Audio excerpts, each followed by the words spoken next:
We like to think of ourselves as civilized, humane, evolved. Today, the idea of burning someone alive or boiling them in oil would spark global outrage. But for much of the medieval world, those weren't just punishments, they were performances. Executions weren't private affairs carried out in the shadows of justice. They were deliberate spectacles designed to break the body, scorch the soul, and humiliate the person into oblivion, all while the crowd watched, cheered, or prayed. Sometimes all three at once. But here's the twist. The Middle Ages didn't see this as cruelty. They saw it as necessary, a divine warning, a lesson carved into flesh. And yet, behind every firelit stage and blood-soaked scaffold, there were moments that broke the illusion, moments of dignity, defiance, and humanity so powerful they still haunt our collective memory. In this episode, we're digging deep into the darkest corners of medieval justice. You'll learn who burned, who hanged, who got buried alive, and why. But you'll also discover something even more unsettling, the brutal logic that governed it all. And the one shocking detail, some people died not because they broke the law, but because they broke the script. Imagine this, you're walking through a lively town square, vendors shouting, kids running, dogs barking. Suddenly, the crowd shifts. Whispers turn to gasps. People surge forward, not to flee, but to watch. A man, bound and bloodied, is dragged toward a tall wooden post. Around him, barrels of pitch simmer. Chains rattle. A priest mumbles prayers, ignored by most. The executioner steps forward, and the real spectacle begins. Medieval justice wasn't just about law and order. It was about making an example, about fear, shame, and inflicting pain so raw that it echoed through generations. Today, we recoil at violence. Back then, people brought bread to the gallows like they were headed to a picnic. But what made medieval executions so uniquely cruel wasn't just the pain. It was the public humiliation, the careful choreography designed to destroy someone not just physically, but spiritually and socially. You weren't simply killed. You were reduced, erased, and made a warning sign for everyone else. Let's rewind to the 12th century. England under Henry II was a legal cauldron. Laws were tightening, records improving, punishments evolving. And with that came the rise of the public spectacle. No more silent hangings behind castle walls.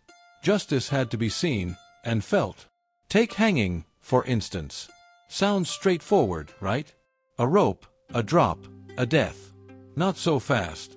In early medieval times, hanging wasn't always about breaking the neck cleanly. Often, it was a slow, strangling suffocation. Victims thrashed for minutes, limbs jerking, faces turning purple, as the crowd watched in fascination. If you were lucky, the executioner or a friend might pull on your legs to hasten the end. If not, you died inch by inch, breath by gasping breath. And that was one of the kinder options.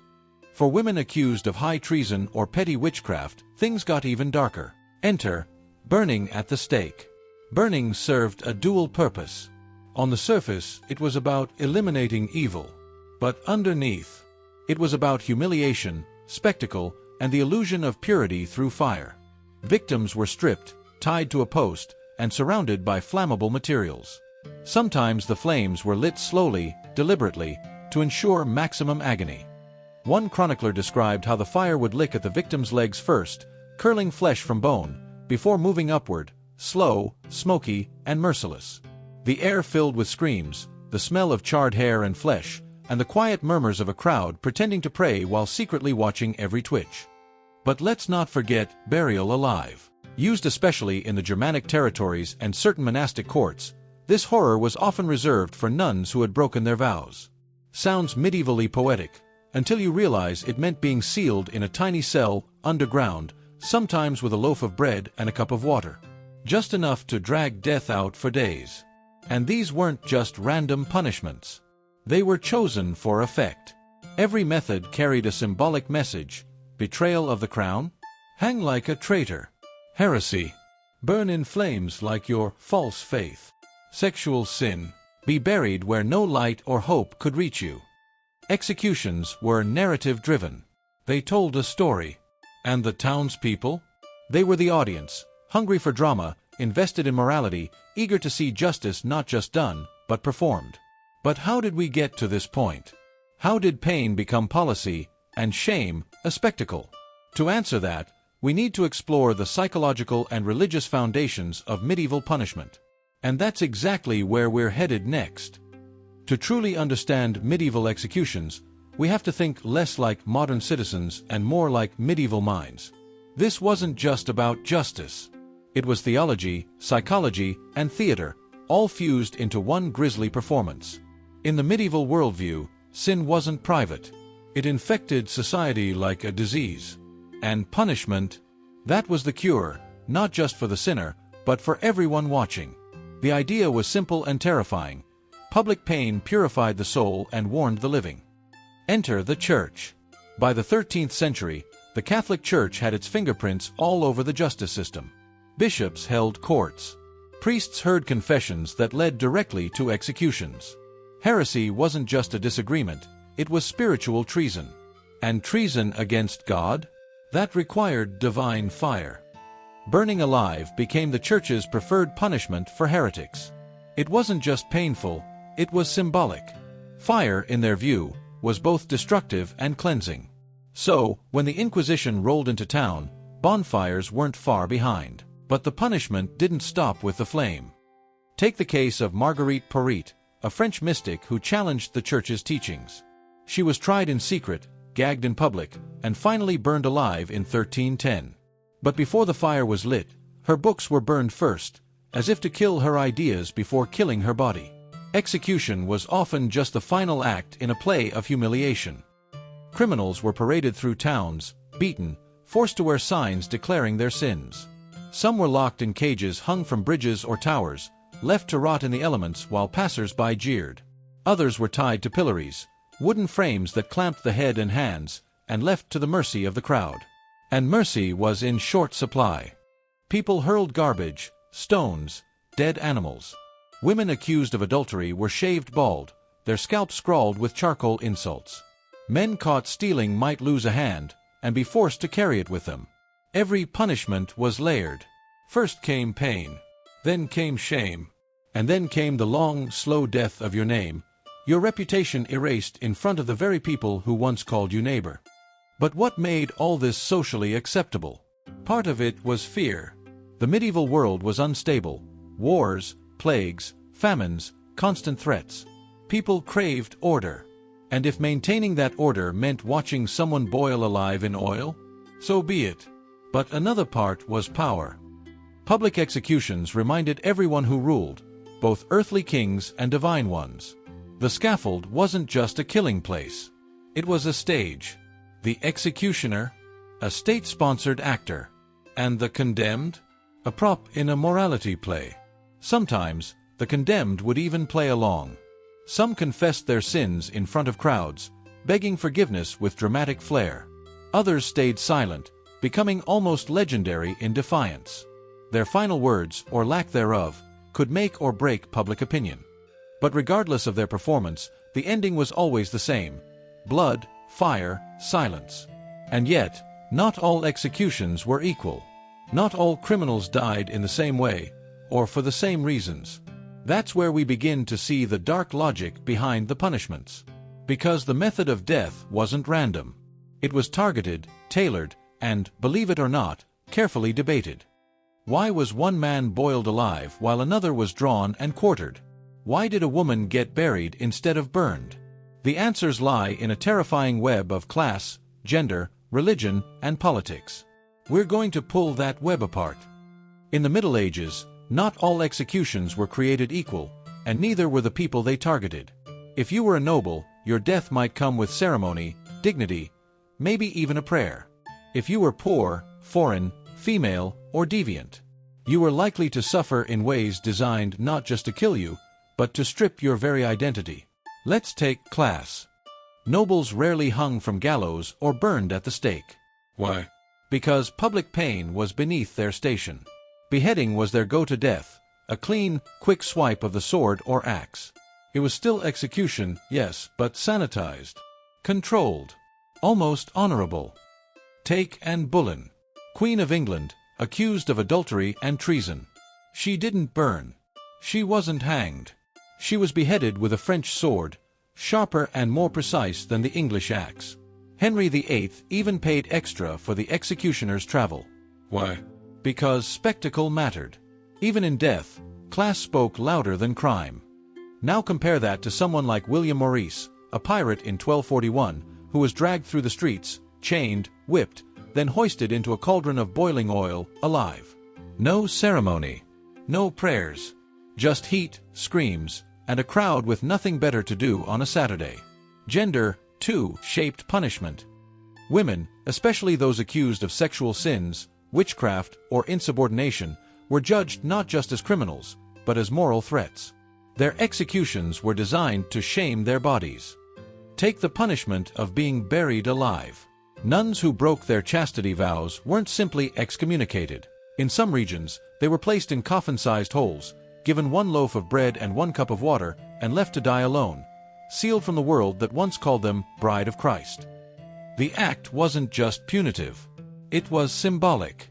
A woman who betrayed spiritual purity had to be returned to the earth, unseen, unheard, forgotten. Men, on the other hand, were often subjected to brutal methods like disembowelment, quartering, or impalement. These weren't just executions. They were messages carved into flesh. For treason in England, you might be hanged, drawn, and quartered, a trifecta of agony. Your bowels pulled out and burned in front of you, your body hacked into 4 pieces, your head displayed on a spike. And then there were religious outsiders.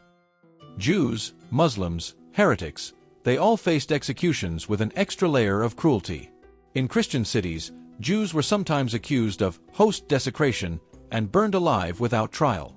In Muslim-controlled Spain, Christian prisoners were flayed or crucified. Religious conflict didn't just justify violence, it ritualized it. But even within the same faith, the treatment varied wildly. Inquisitors might show mercy to a noble heretic, offering quick strangulation before burning the body. But a poor peasant with the same beliefs? He'd burn alive, his screams feeding the crowd's twisted hunger for justice. The logic was horrifying and cold. Execution wasn't about equal punishment. It was about reinforcing the hierarchy. Who you were determined how you died, and how the world would remember or erase you. This tiered cruelty was institutionalized. City statutes laid out punishments by class. Church manuals dictated how different sins should be purged from different bodies. Kings and popes issued edicts specifying who should burn, who should hang, who should kneel before the blade. And always, always the public watched. Because without the audience, the fear didn't spread. And without the fear, control slipped. But here's the strange part. Some condemned prisoners tried to seize that moment. In their final words or gestures, they flipped the narrative, turning execution into defiance. One woman accused of heresy sang hymns as the flames rose. A man sentenced to death for theft handed his own severed hand to the crowd. Others forgave their executioners or stared into the eyes of the priests, unblinking. Not everyone went quietly. We'll dive into those final moments, the last words, defiant stares, and strange rituals that turned execution grounds into places of myth, resistance, and even redemption. The scaffold may have belonged to the executioner, the stake to the church, and the sentence to the king, but in those final seconds, the condemned had one last weapon, their voice. Some chose to curse. Others prayed. A few, very few, used their final moments to perform one final act of rebellion, turning what was meant to be a display of defeat into a flicker of defiance. Picture this. It's a gray morning in a French village. A woman is led barefoot through the mud, jeered at, spat on, accused of poisoning her husband. She's bound to the stake, hair hacked short. The firewood crackles beneath her. The priest urges her to confess. She doesn't. Instead, she lifts her chin and begins to sing, an old hymn, half-remembered, rising above the crows and coughs and clerics. Her voice cracks, but she keeps going. The flames start, but she keeps going. Until the crowd, unsettled, falls into silence. Her body burned, but her story lived. These moments weren't rare, they were threatening. Because when someone met death with peace, courage, or fury, it disrupted the performance. It cracked the illusion of justice. The crowd expected shame and submission. Instead, they saw dignity, and that was dangerous. Executioners knew it too. Some tried to break the condemned early, public beatings, drawn-out processions, emotional degradation. They'd gag mouths, cover heads, tighten ropes to cut off breath. Anything to silence that final act of human defiance. But they didn't always succeed. When Sir Thomas More, philosopher, statesman, saint, was executed in 1535 for refusing to endorse Henry VIII's supremacy over the Church, his last words were biting, "I die the king's good servant, but God's first." Even facing death, he remained composed, witty, and resolute. His executioner reportedly begged forgiveness before swinging the axe. And there were others who used their final moments to expose the machinery of power itself. John Ball, the radical priest and voice behind the Peasants' Revolt of 1381, was hanged, drawn, and quartered in front of a roaring London crowd. But before that, he turned to them and reminded them why they'd rebelled in the first place: injustice, inequality, and the false holiness of those in power. He didn't plead for mercy, he preached. These final acts, whether dignified or furious, often lingered in the minds of those who watched. They stirred something uncomfortable. The system wanted to break bodies and spirits alike. But when a spirit refused to break, it planted seeds. Seeds of doubt. Seeds of resistance. Even in small, strange ways. A condemned man who cracked jokes as he climbed the gallows. A woman who kissed the executioner's hand. A heretic who pointed to the crowd and said, "Tomorrow, it will be one of you." Not everyone believed in the guilt of the condemned. Sometimes, the audience shifted, from judges to witnesses, from jurors to mourners. The spectacle was supposed to reinforce control. But on rare occasions, it backfired. Public shame could turn into public sympathy. Some townspeople started leaving flowers at gallows posts. Others carved the names of martyrs into wood. Local legends grew, of wrongly accused saints, of ghostly figures haunting execution sites, of divine signs in the smoke. And this is what truly frightened the powerful. They controlled the rope, the fire, the blade. But they couldn't control memory. They couldn't control how people reimagined the condemned, not as criminals, but as martyrs, rebels, victims, heroes. Punishment was public for a reason. But memory belonged to the people. And slowly, subtly, those memories began to shift the culture. Not immediately, not overnight, but in quiet ways. Laws softened. Executions became less frequent. Torture less visible. Not because rulers grew kind, but because public appetite began to change. The same crowds that once cheered for burning flesh now looked away. Something was breaking. And the truth is, no matter how brutal the system was, no matter how much it tried to crush body and soul, there was always a moment, however brief, where the condemned could look back at the world and say, "You don't own me." And that was enough to shake empires. It's easy to look back on the Middle Ages and see only darkness, flames, ropes, screaming crowds. A world obsessed with punishment, with breaking people down in body and in soul. But beneath the blood and spectacle, something else was slowly beginning to stir: doubt. By the 17th century, the medieval model of public execution was starting to crack, not just from reformers or philosophers, but from the people themselves. The same townsfolk who once jostled for a front-row view at the gallows began turning away. They'd seen too much. In London, records show that attendance at executions actually began to drop. Not because people grew bored, but because the violence no longer felt like justice, it felt like a stain. The crowd still gathered, yes, but now, they whispered. They flinched. Some wept. A society built on shame had begun to feel it, too. Authorities noticed. That's why, by the late 1600s, more and more executions were moved behind walls. Quieter, cleaner, less public.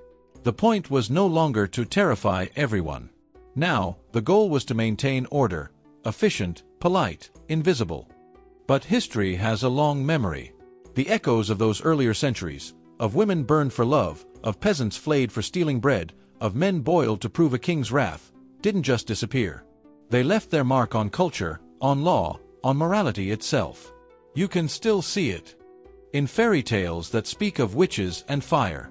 In ghost stories that feature wandering souls with no graves. In our horror at injustice, not just when it happens, but when it's paraded, when it's made into a show. We inherited that unease. Because deep down, we know that punishment isn't always about right and wrong. Sometimes, it's about control, about fear, about keeping people in their place by showing them what happens when they step out of line. And the medieval world knew how to do that better than almost any other. They didn't just kill. They made it unforgettable.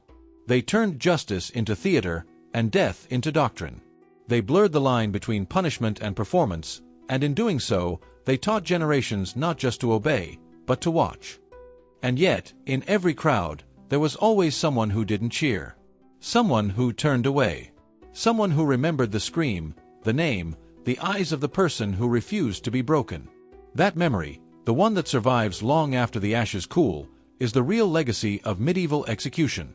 Not just the brutality, but the bravery it couldn't silence. We like to believe that history is behind us, that the world of fire and gallows has vanished into dust. But when punishment becomes performance, when shame is more important than truth, when the point of justice is to be seen rather than to be fair, we're not so far from the scaffold after all. The Middle Ages show us how far we've come. But they also reveal how easily cruelty can be dressed as righteousness, and how spectacle can numb a society to suffering. So ask yourself, would you have watched? Would you have looked away? Or would you have remembered the name of the one who refused to scream?